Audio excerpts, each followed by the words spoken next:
Hello everybody, this is Havoc and welcome to a new update blog that Creative Assembly has posted a little while ago, and basically gives a rundown on where they are at. They've been doing these more frequently lately, and I love it because it just keeps us kind of on our toes and helps us to understand where they're coming from, as well as just what is going on in the community itself.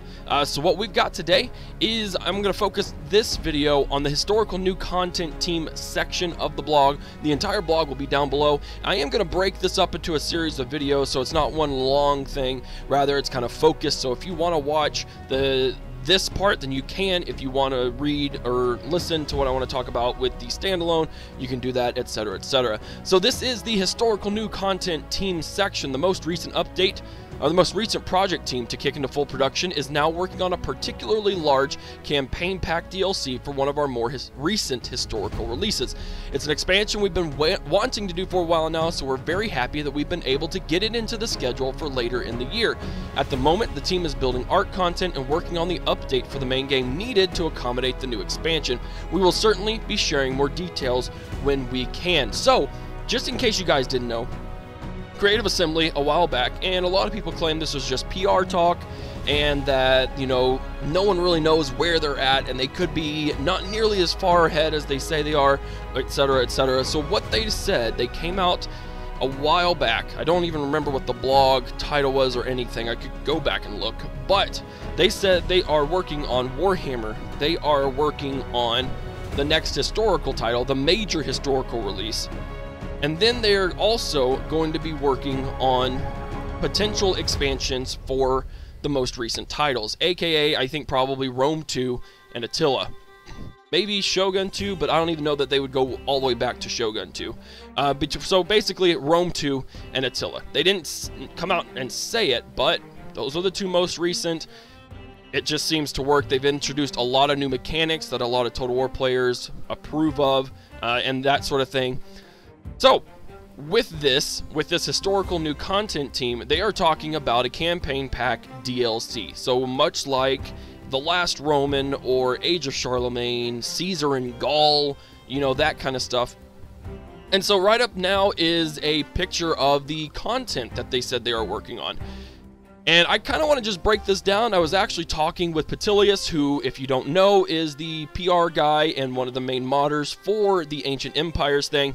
I was kind of just pitching ideas and we were throwing stuff back together and stuff of things of that nature. And he came out and said, well, if this is kind of looking back towards the things that they've done, then could this be Ariovistus? And I was like, who in the freaking crap is Ariovistus? So I looked him up, and I'm not going to come out, I am going to say this concept art right here could be the man himself. Ariovistus was the leader of the Suebi, and he kind of brought a lot of Gaul together, kind of fought in some wars to help consolidate it, and then he went up against Caesar. Now I'm sure you're saying, well, that wouldn't work because they've already done Caesar and Gaul.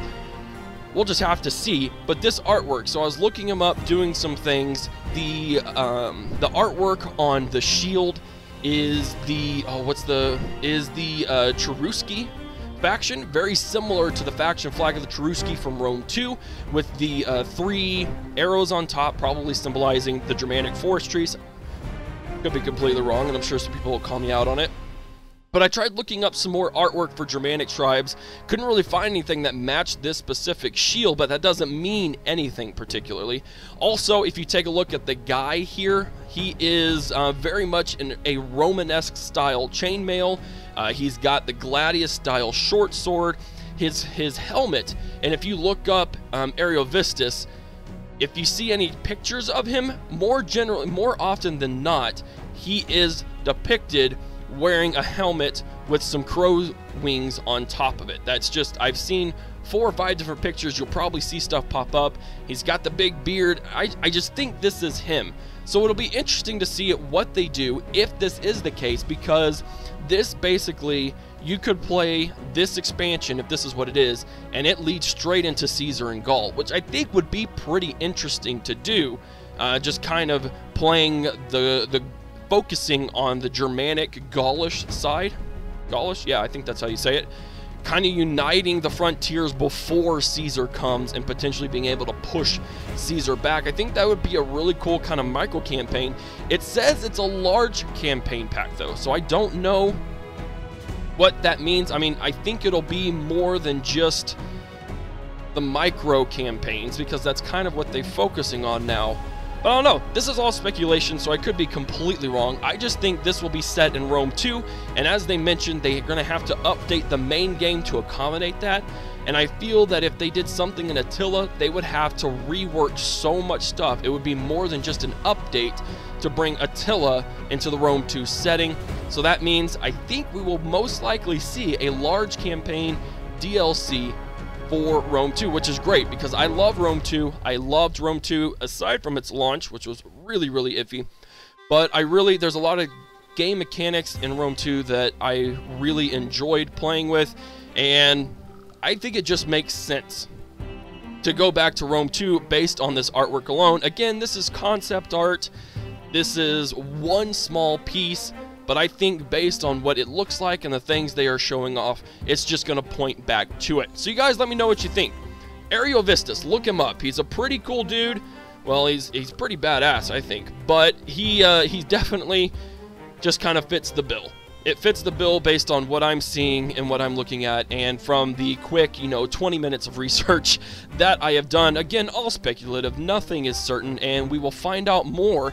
Now, I don't want to give people's hopes up. I don't think we'll be seeing this. They were saying they're just happy that they've been able to get it into the schedule for later this year, so I don't think it's anything we're going to be seeing soon. However, I do think it is something we will most likely see before the main game comes out. So we'll just have to see. Anyways, guys, I hope you enjoyed this quick little thing. Let me know your thoughts. Based on this small piece of artwork, what do you think this large campaign pack DLC will be about? Because this dude here, he is more than just a regular warrior. You can tell he is a leader. So that means he is a prominent figure in whatever large campaign pack DLC will involve. If you enjoyed this video, give it a thumbs up. If you haven't already, hit that subscribe button. Follow me on Twitch, Twitter, Facebook, and Instagram. Be on the lookout for the other small videos based on the other blogs. Again, the blog will be posted in the comment section down below. And we'll see you next time. This is Havoc, and I'm out of here. Peace!